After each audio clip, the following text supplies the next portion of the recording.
speak on it with who you with, Kirk, though. I'm out. I'm out. I'm out. I'm out. Welcome to speak on it with who you with, Kirk, though. I'm out. I'm out. I'm out. Who you with, Kirk? I'm out. Welcome to speak on it with who you with, Kirk, though. Welcome to speak on it with who you with, Kirk, though. I'm out. I'm out. I'm out. I'm out. Welcome to speak on it with who you with, Kirk, though. Welcome to speak on it with who you with, Kirk, though. I'm welcome. I'm welcome. I'm welcome. I'm welcome to speak on it with who you with, Kirk, though. Welcome to speak on it with who you with, Kirk, though. I'm welcome. I'm welcome. I'm welcome. I'm welcome. Welcome to speak on it with who you with, Kirk, though. Welcome to speak on it with who you with, Kirk, though. I'm welcome. I'm welcome. I'm welcome.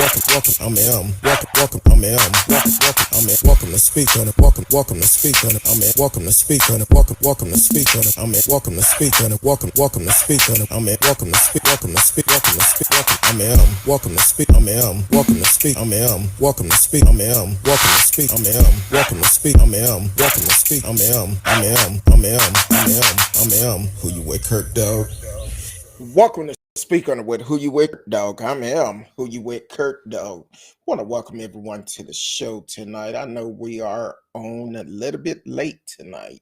Was doing some deep research. As you can see in the title, Reverend Jesse Jackson, Reverend Dr. William J. Barber II, and my pastor, Reverend Dr. Fredrick D Haynes III, was among some of the ones that was arrested today while protesting in Washington.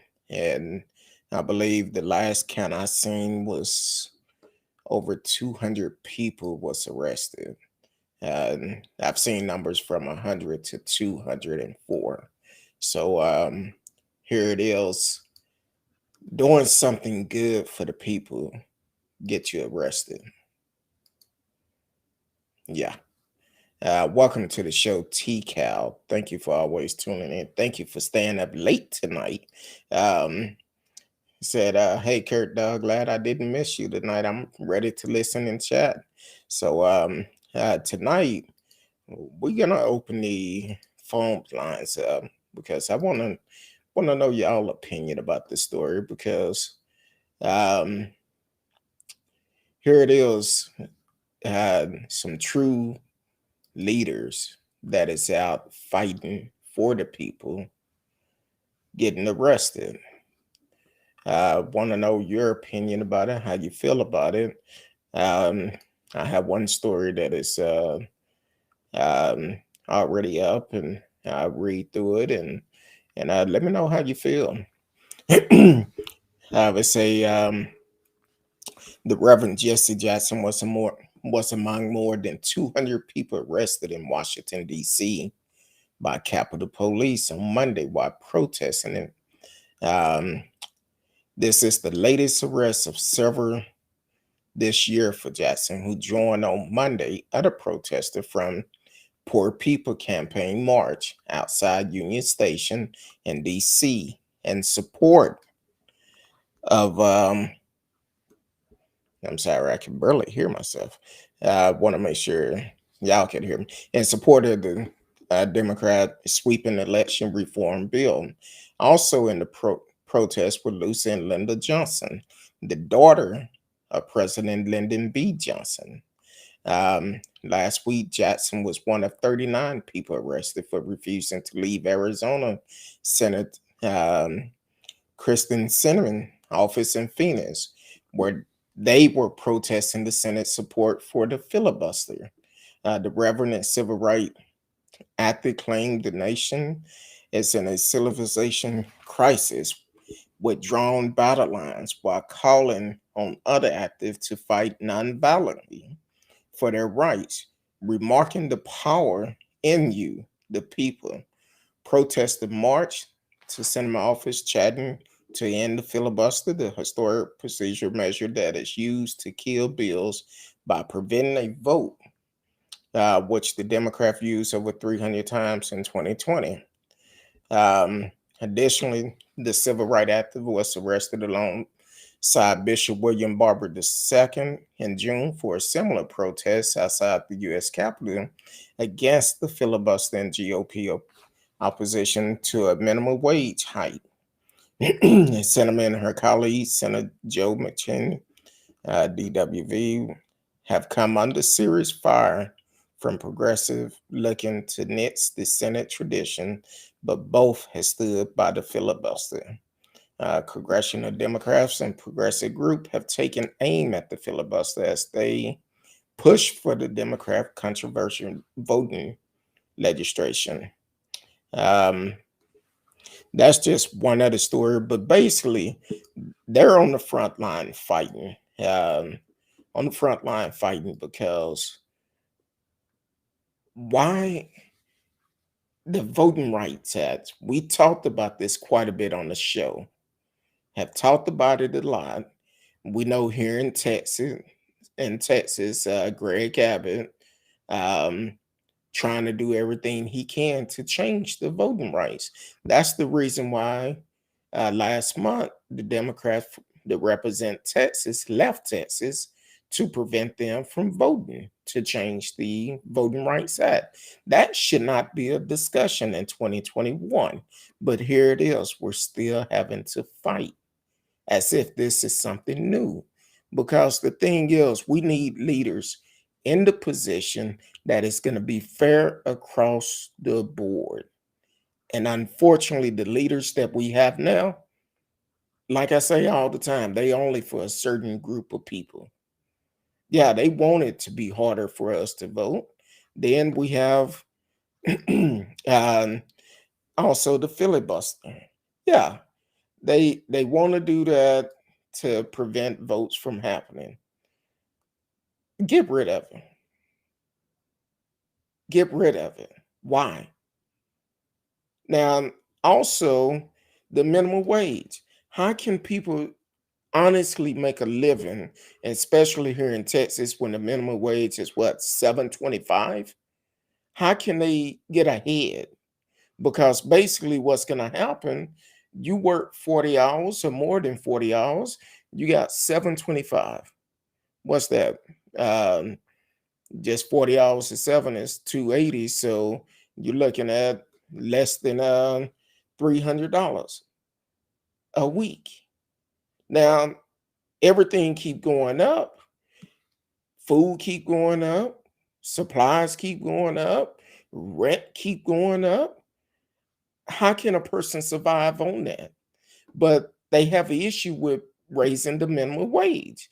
Now that it's a shortage of workers, all these places had the ass up. Oh, I think my wife and I seen a sign that McDonald's offering a $500 sign-on bonus. All these years, they finally raised their minimum wage. So the thing is, why not raise it to make it equal for everything else? Everything is going up except the minimum wage. The pay is not going up fast enough.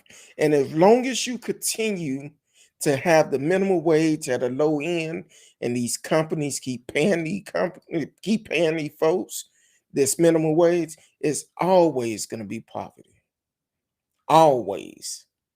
Now, some people say, well, it's their choice if they want to take a job like that. But unfortunately, everybody's situation is not the same. Now, I only talked about food, supplies, everyday living supplies. Now, let's look at it like this. If they have a car, you got to put gas in it. You have to do maintenance with it. You also have to buy insurance. And please don't have a car note. 725 not going to get it. So yes, at least give the people a chance to make a good living.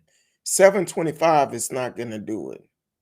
But then again, most apartment complex, I haven't stayed in one in years, but I believe the last time I stayed in one, a lot of them start charging water in an apartment complex.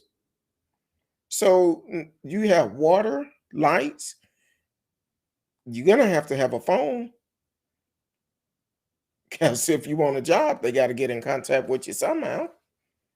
So the thing is, yes, it's nerve wracking how these lawmakers refuse to make a change. That's the reason why we need to change them. We need to send them a message to let them know that, hey, we tired of this. We're tired of um, folks struggling like this.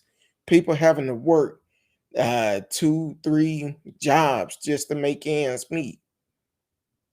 Give everybody that opportunity. I know some people going to say, well, it depends on their background, their education. No, it's people out here with degrees that cannot get jobs in their field that they went to school to pay all this money for. So no, it's not their background. It's people out here with degrees that cannot make the type of living they should be making. So don't say that. Look at the whole big picture. Maybe you one of the ones that are blessed and don't have to worry about those type of situation. But you probably know somebody who's dealing with it. Take a stand for them because there's a lot of people out here that are struggling. You know that they're struggling. Matter of fact, when a person call you that is struggling, you probably looking at your phone and saying, hey, I don't want to answer that. They may want something. So the thing is, you know people that are struggling, at least take a stand for that and vote these piece of leaders out of office and let them know we're not going for this anymore. We're tired of this. Allow it to be where it's equal across the board. That's a shame that we still having to fight the same thing as if this just coming up. This been going on for years, all because of a group of people that is in charge that don't want no one else to have that same opportunity like them. And that's pitiful. So since they don't want you to have that same opportunity, vote them out. Vote them out. There's no other way of saying it. Ain't no other way of doing it. Get them out of office. That's how you do it. Because this is crazy that we're still having to fight the same fight that we did back, well, that some of our leaders done back in the 60s. And some of our ancestors have done way before then, back in the slavery days. And let me say this, for the person that left a message talking about go cry you a river because slavery is over, well, guess what? Apparently you might learn something because you keep coming back. Slavery is part of America history, and it never should have happened. But because a certain group of greedy folks, they they want to continue to do it. So yeah, it is a part of it, and I will continue to talk about it until changes come. Because what our leaders are doing today are modern day slavery. You don't want no one to do good. You want to keep a hold on them instead of giving them that opportunity to better themselves. So yeah, I will talk about it. It's part of our history. That's why we have a fool down in Austin that don't want to talk about the real history of America. And it's time for him to go. Definitely time for him to go. Um, you could call in tonight, 972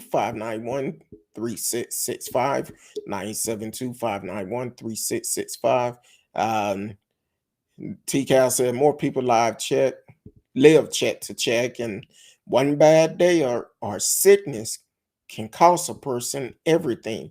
Yes, and then on top of this, they if they didn't even pass a bill to prevent the eviction. As we getting ready to head into another lockdown, and people is already behind on their rent, and they couldn't even pass a bill to prevent people from getting put out of their homes. Bill expired on Saturday. They couldn't do it. How can you not do it? So apparently you're not for the people. You for yourself. That's why we need to change our leaders. Because there's no way, million. I think they said it's like uh 3 million people or something that is facing eviction.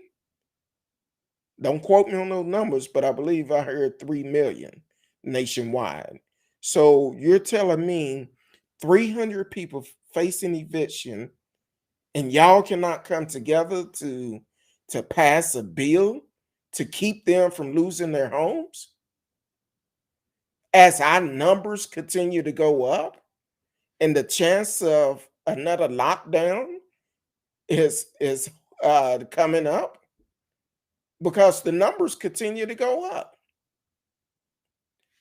regardless of what they're saying. You got to research because some people don't want you to know the true numbers of how this virus is really affecting people. The numbers are continue to go up, and we have people like Greg Abbott don't want to change the mandate. Oh no, kids don't need to wear masks. It's not mandatory for them to wear masks at school. That's why you got to teach your kids the right things to do, regardless of what Greg Abbott doing.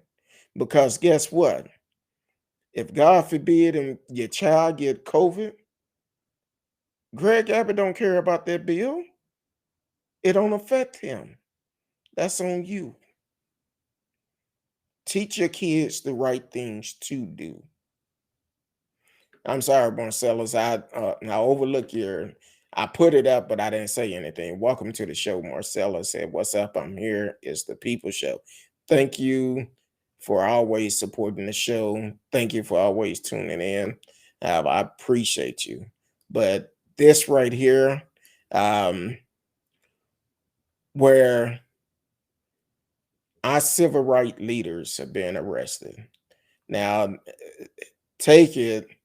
Um, I believe it was the Poor People Campaign that just left Austin this weekend, that marched from Georgetown to Austin, and then they flew to DC yesterday to continue this campaign because some people don't realize that they're poor.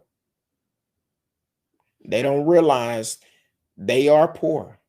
They may feel like they living their best life, but when you look at it, you struggling. When it come down to the fact, you don't know where your next meal coming from. Are you sitting in the dark because your lights off, having to run a extension cord from your neighbor house? That should encourage you to get out, get registered to vote, and vote to change the leadership that we have, because the majority of this leadership that we currently have is weak. It's all about them. They don't care about you. It shouldn't be that hard to change these things. Now I say on the show all the time, yeah, it's one thing to go out and march, but we also need to have action with it. What action do we need? We need to get out and vote, for the simple fact, while you just marching and protesting, they're going to look at you. But if we do the same thing going to the polls, they're going to pay attention to you. They're going to start listening to you because they know we have the power in our hands. But we got to get up and go to the polls and vote. And that's what a lot of us don't want to do. I vote every election. And you should too. I don't care if they voting on a dog park. I'm going to vote. It doesn't make a difference. Let your voice be heard. Yeah, you may not be able to make it to Washington or wherever the protest is going. But when you go to the polls, you can actually go and speak loud by filling in that little bubble, letting them know, I'm tired. I'm tired. These past runoffs we had a couple of months ago never should have happened, because a lot of people feel like our local election is not important. It is.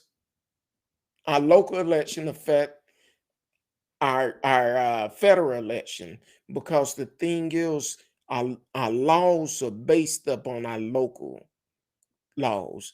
That's what you have to look at. It influenced the federal laws.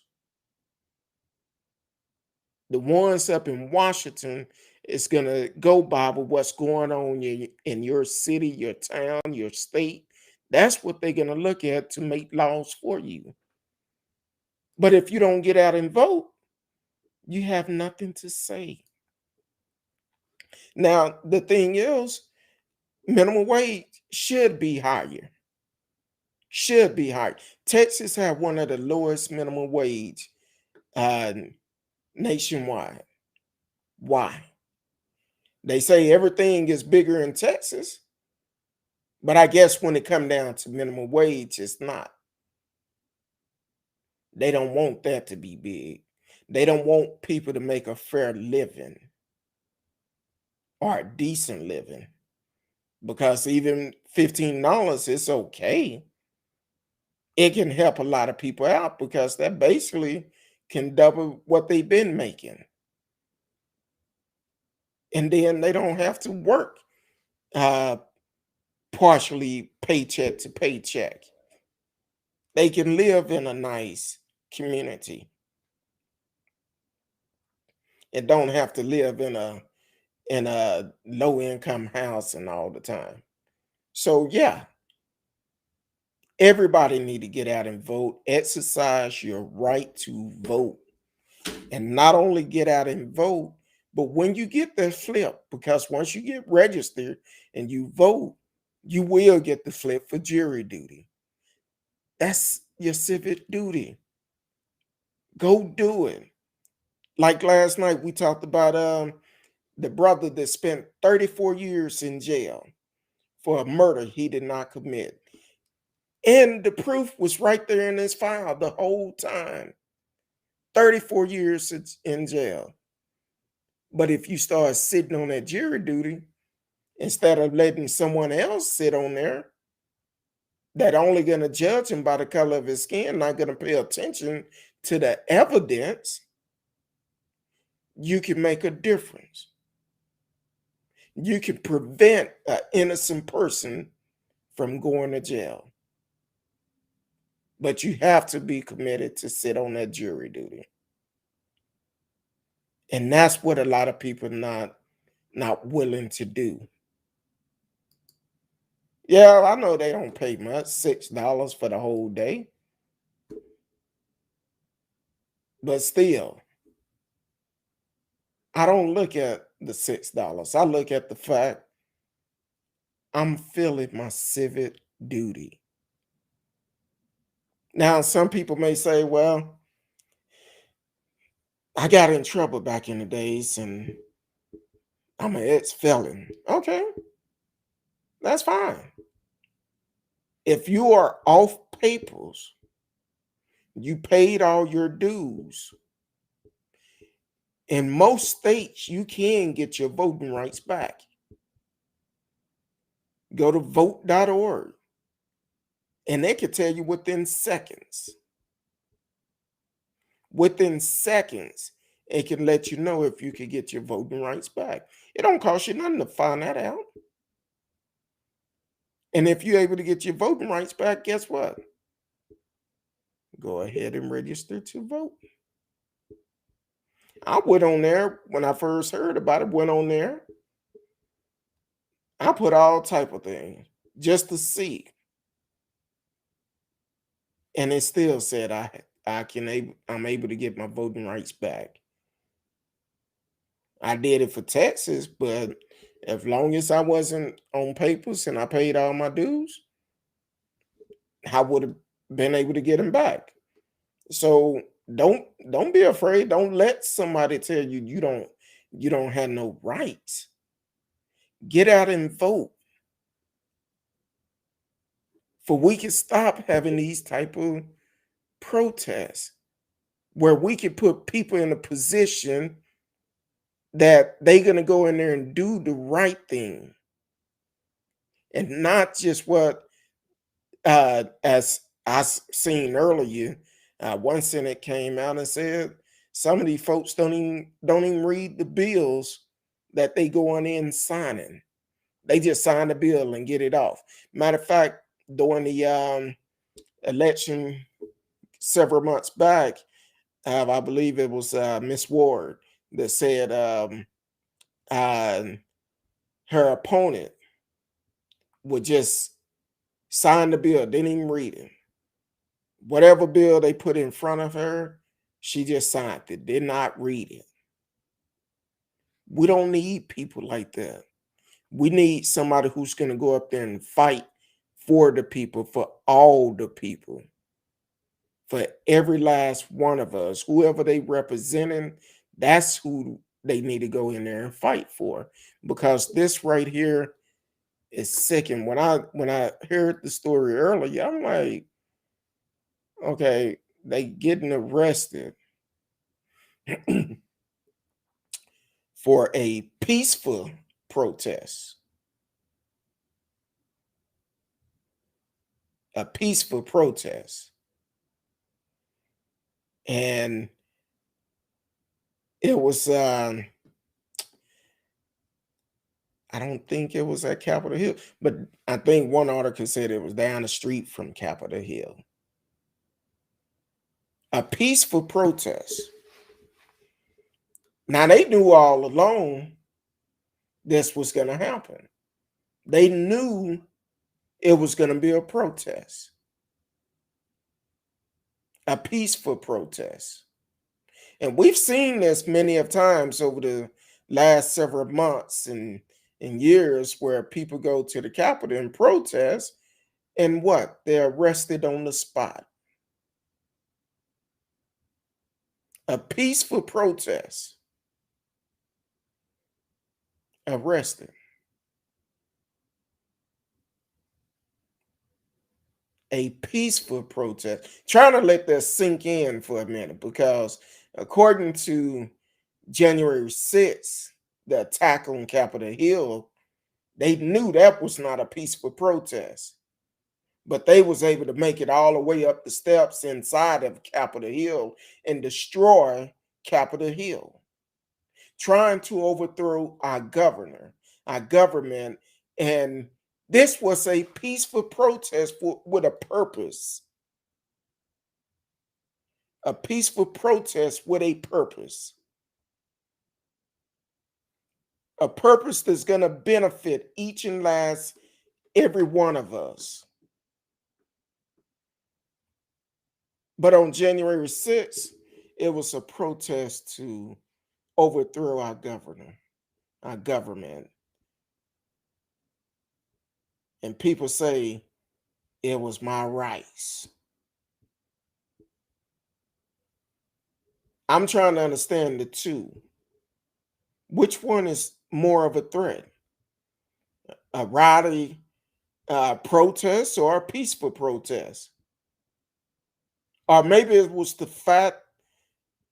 color of the skin, the majority of the people that was out there. Because on January 6th, majority of them was Caucasian, and the ones today, majority of them was black.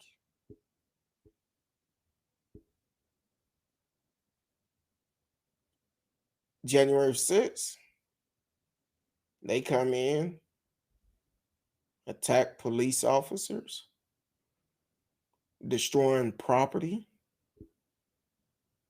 and they still trying to round folks up today.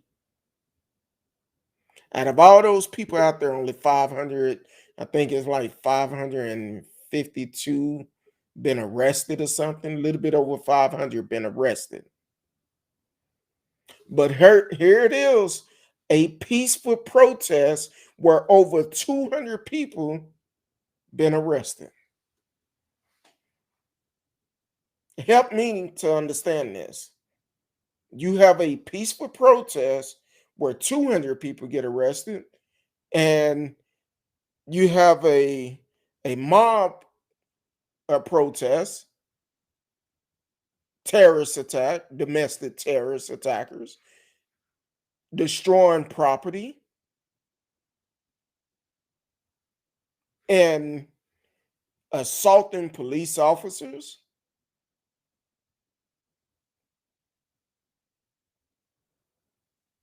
And now they're getting a slap on the wrist.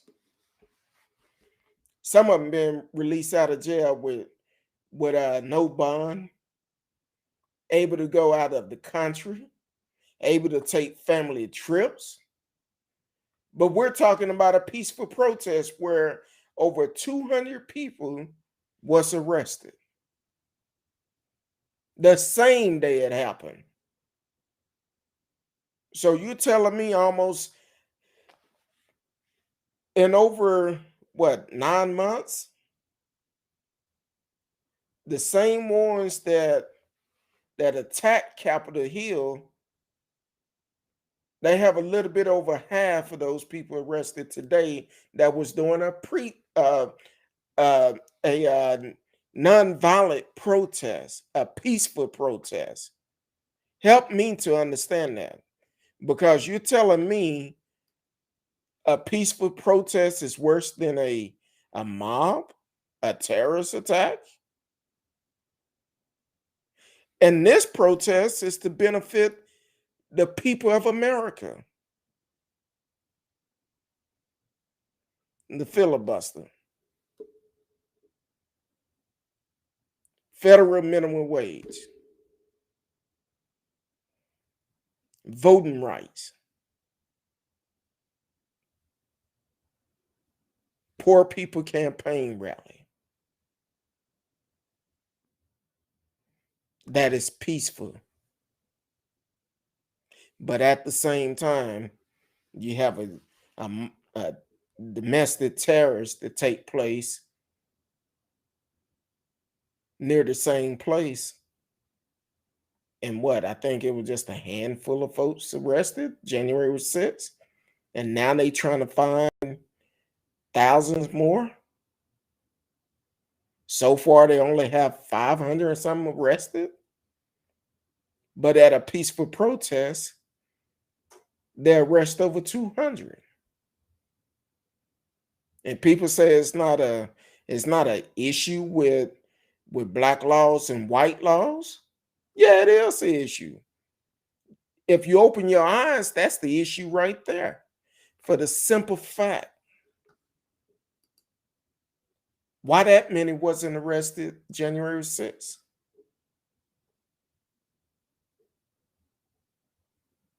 Why it was only a portion of them arrested January 6th? But we're talking about a peaceful protest. Over 200 people arrested. I'm just trying to understand it.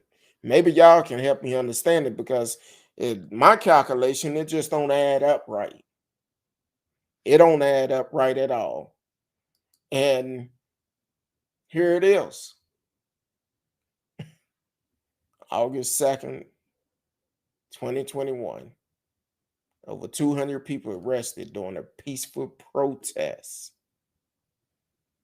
near the Capitol.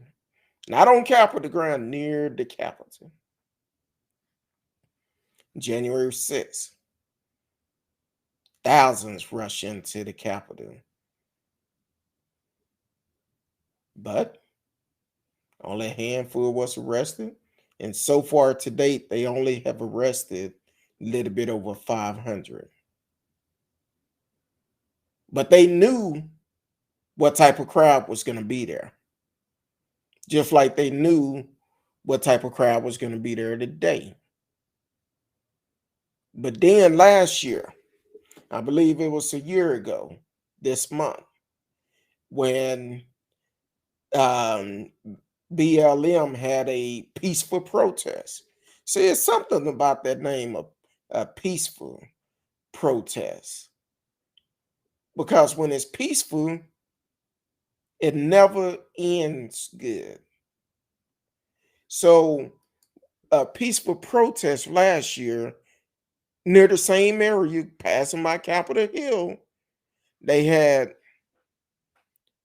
National Guard, Capitol Police, any police force that was available lined up on the steps of Capitol Hill to prevent anybody from coming up there. It's just something crazy when it's a peaceful protest, all the resources available, all the resources available. But when you have a clown that was in office encouraging these folks to go and do stuff like this, and you couldn't find them.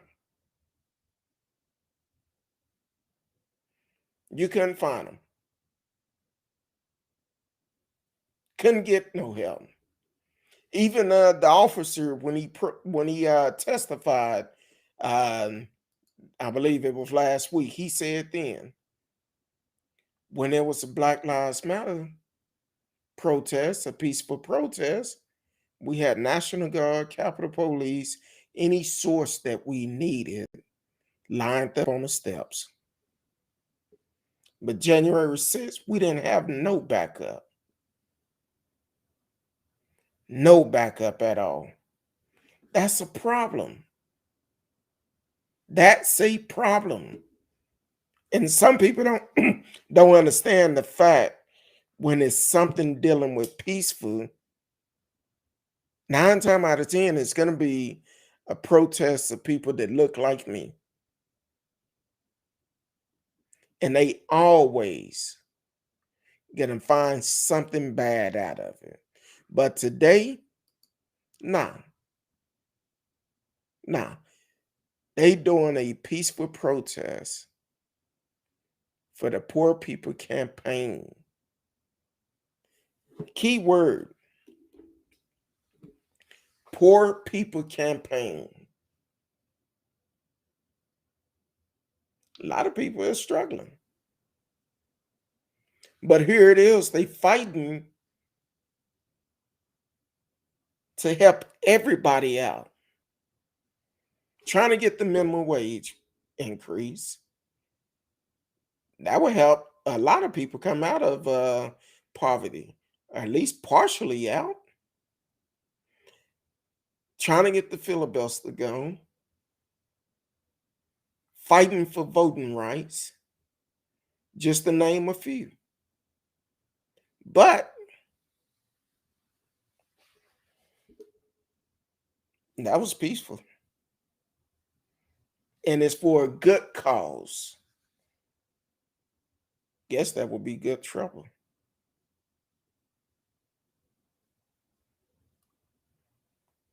That was for good trouble. But at the same time,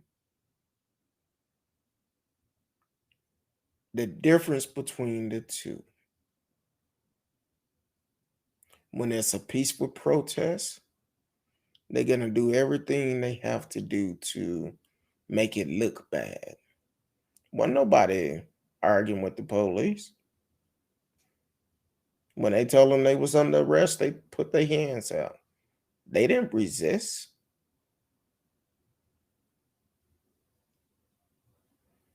But over 200 people was arrested. But when an angry mob, a domestic terrorist mob, come to Capitol Hill after being encouraged of a poor leader to say we're going to force them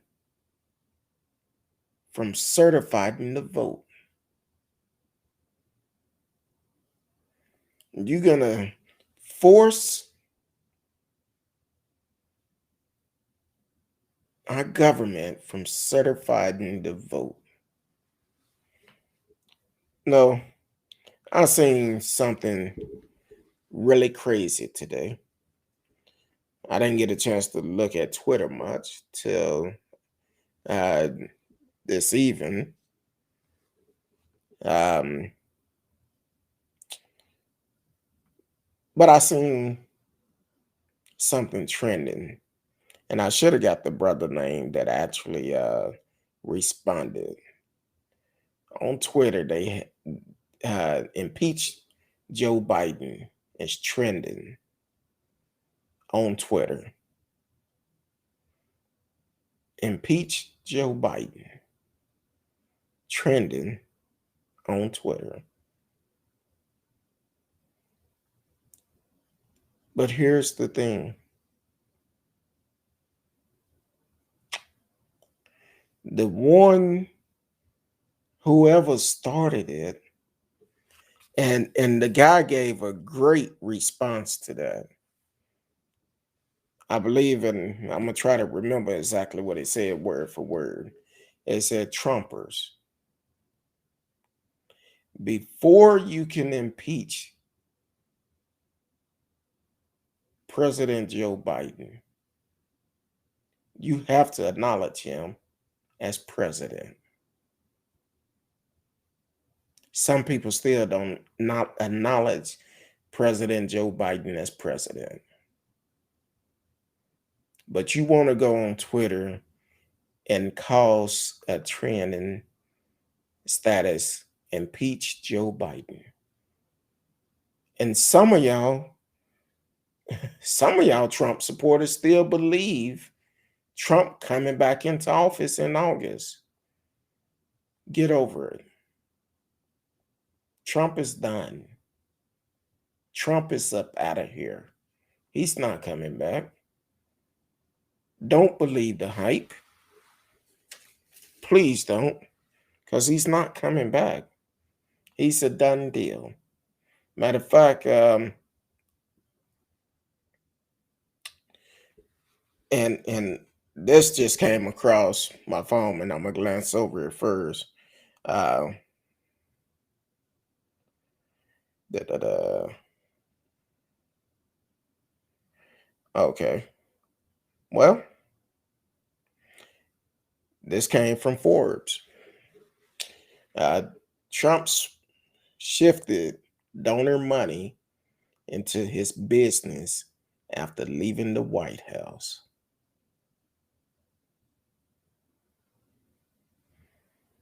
Donald Trump never gave a penny to his 2020 presidential campaign, but lots of other people donated.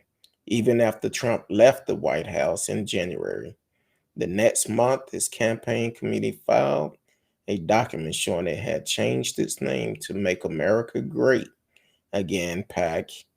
And, and while his supporter kept chipping into the pot, Trump kept taking money out of it, using his business to charge the group for rent.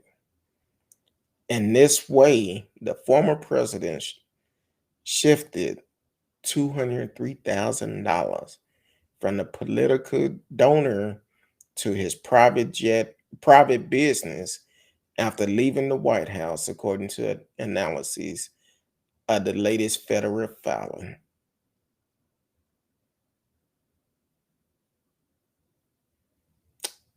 Yeah. So all you Trump supporters that's donating to him, y'all trying to pay that $1 billion debt out for him. That's basically what's going on, because he's taking that money and using it for whatever he wants to. And according to this, they said that uh, in addition, Trump set up a so-called leadership PAC, a type of fundraising community that a politician often use to support candidate named Save America. In December 2020, one of Trump old committees, which gathered money on behalf of both the Trump campaign and the Republican National Committee, transferred $30 million of seed money to Save America. The group raised more from Trump supporters across the country, building up a war chest of 90 million by the end of June. For his part, the former president also drew money from that pot, using his hotel empire to charge Save America another $79,000 after leaving office, according to analysts. None of this cash should mean much to the former president, whose business would likely generate well over 450 million in revenue this year. Nonetheless, the Trump organization continued to engage with Trump political committee on January 21st, the day after his presidential end. The Trump organization charged Trump old campaign committee $38,000 in rent, collecting the money via Trump Tower Commercial LLC. The intent through which Trump maintained a 100% interest in his Fifth Avenue skyscraper. Trump famously ran his 2016 campaign out of the office in the building. His 2020 effort operated partially out of the DC area, but it kept paying rent to Trump Tower anyway. I told y'all Trump is a crook. Keep donating to him. And it's all type of breakdowns of additional rent for what a separate company named Trump Restaurant LLC has been collecting additional rent for what may be a kiosk in the lower level of Trump Tower. Tourists and Trump fans once parting through the atrium of the building, but by mid-2020, with the coronavirus raging, there weren't many visitors anymore. The $3,000 monthly payment continued anyway. They didn't stop in November 2020 when the campaign ended, nor in January 2021 when Trump left the presidency. Instead, from January to June, Trump old campaign committee paid Trump Restaurant LLC $15,000. According to federal filing, the remaining of the money flowed from Save America, Trump Leadership PAC, to an entity named the Trump Hotel Collection.